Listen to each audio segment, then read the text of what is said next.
দক্ষিণ এশিয়ার রাজনীতিতে যখন একের পর এক বিস্ফোরক ঘটনা ঘটছে, ঠিক সেই সময় আরএসএস প্রধান মোহন ভাগবতের একটি মন্তব্য নতুন করে আলোড়ন তুলে দিল ভারত বাংলাদেশ সম্পর্ক থেকে শুরু করে আন্তর্জাতিক রাজনীতির অন্দরে।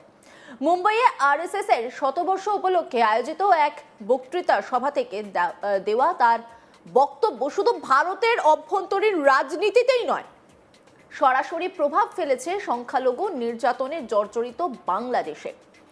বাংলাদেশে প্রায় 1,25,00,000 হিন্দু রয়েছেন।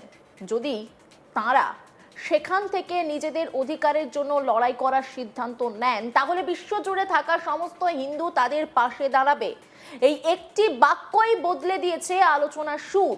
এই মন্তব্যের পর থেকেই রাজনৈতিক মহলে প্রশ্ন, এটা কি শুধুই নৈতিক সমর্থনের বার্তা, নাকি বাংলাদেশের বর্তমান অস্থির পরিস্থিতিতে এটি একটি কঠোর কূটনৈতিক ও আদর্শগত সংকেত? মুম্বাইয়ের ওর্লির নেহরু সেন্টারে আয়োজিত 2 দিনের বক্তৃতা অনুষ্ঠান 100 years of Sangh journey new horizons, এই মঞ্চ থেকেই রবিবার 8ই ফেব্রুয়ারি বক্তব্য রাখেন মোহন ভাগবত। এই অনুষ্ঠান ছিল আরএসএস এর শতবর্ষ উদযাপনের অঙ্গ। বাংলাদেশ প্রসঙ্গে তার বক্তব্য ছিল সরাসরি এবং স্পষ্ট। তিনি বলেন, বাংলাদেশে যদি হিন্দুরা মনে করেন যে তারা সেখান থেকেই বাঁচবেন, লড়বেন এবং নিজেদের অধিকার আদায় করবেন, তাহলে সারা বিশ্বের হিন্দুরা তাদের সাহায্য করবে। এই বক্তব্যের মধ্যে লুকিয়ে রয়েছে একাধিক স্তরের বার্তা।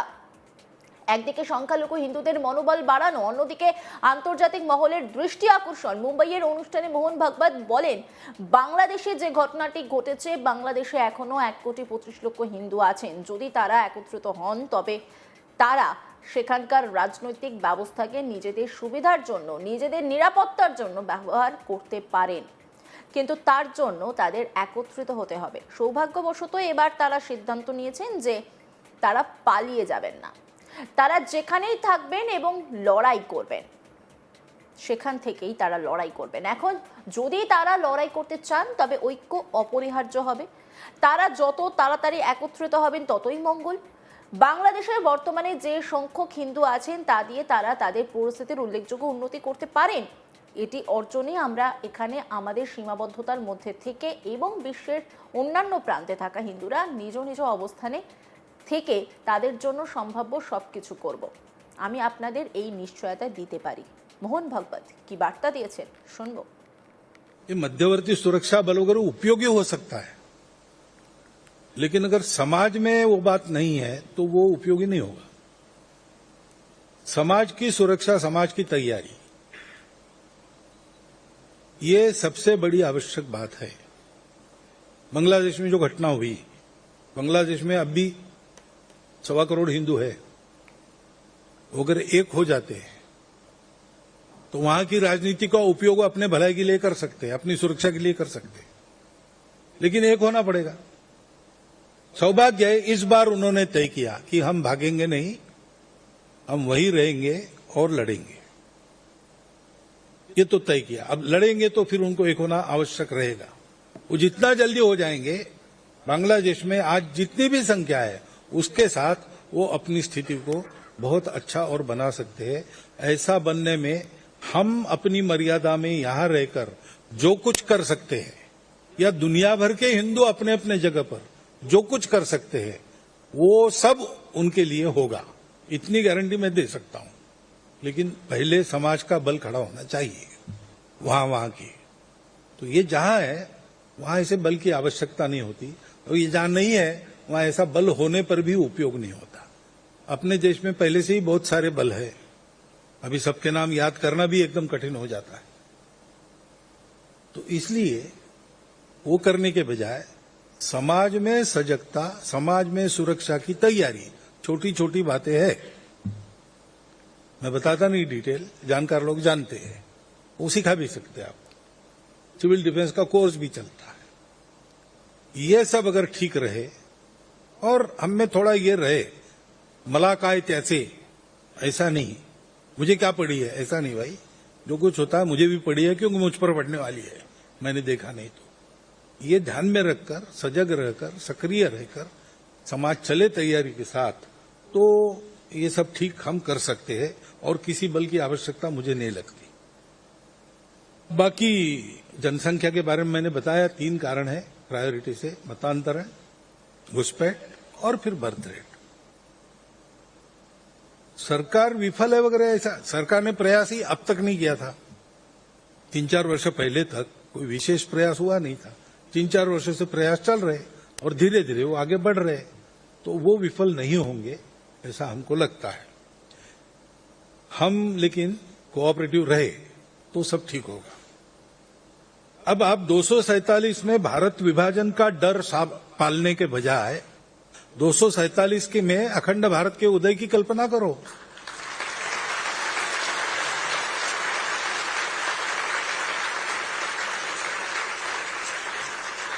अरे जो 500 साल सुल्तान बादशाह यहां रहकर नहीं कर सके, जो 200 साल में अंग्रेज नहीं कर सके, वो स्वतंत्र भारत में अब क्यों होगा फिर से? ये 1947 नहीं है।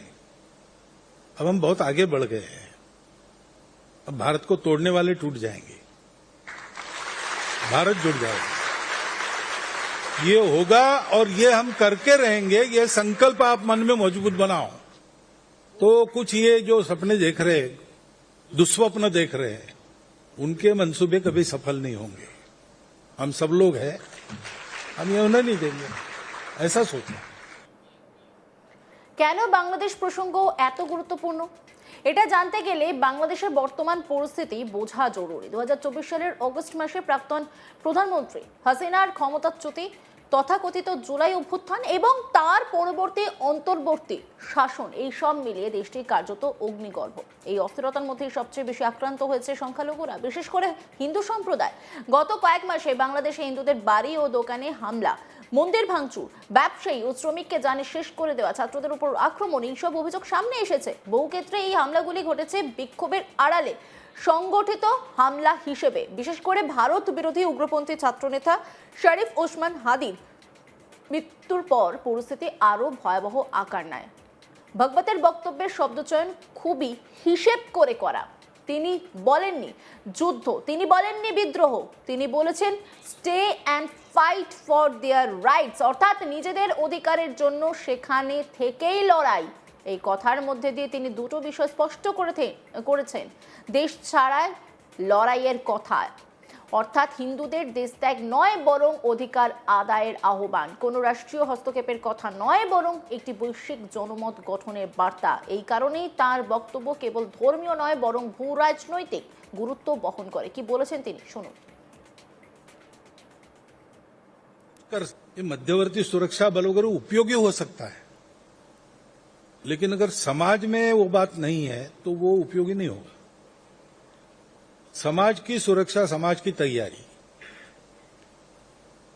ये सबसे बड़ी आवश्यक बात है। बांग्लादेश में जो घटना हुई, बांग्लादेश में अब भी 1.25 करोड़ हिंदू है। अगर एक हो जाते हैं तो वहां की राजनीति का उपयोग अपने भलाई के लिए कर सकते हैं, अपनी सुरक्षा के लिए कर सकते हैं। অন্যান্য খবরের আপডেটের জন্য অবশ্যই নজর রাখুন আজ তাক বাংলার ইউটিউব স্ট্রিমিং এ। লাইক, কমেন্ট, শেয়ার এবং সাবস্ক্রাইব করতে ভুলবেন না।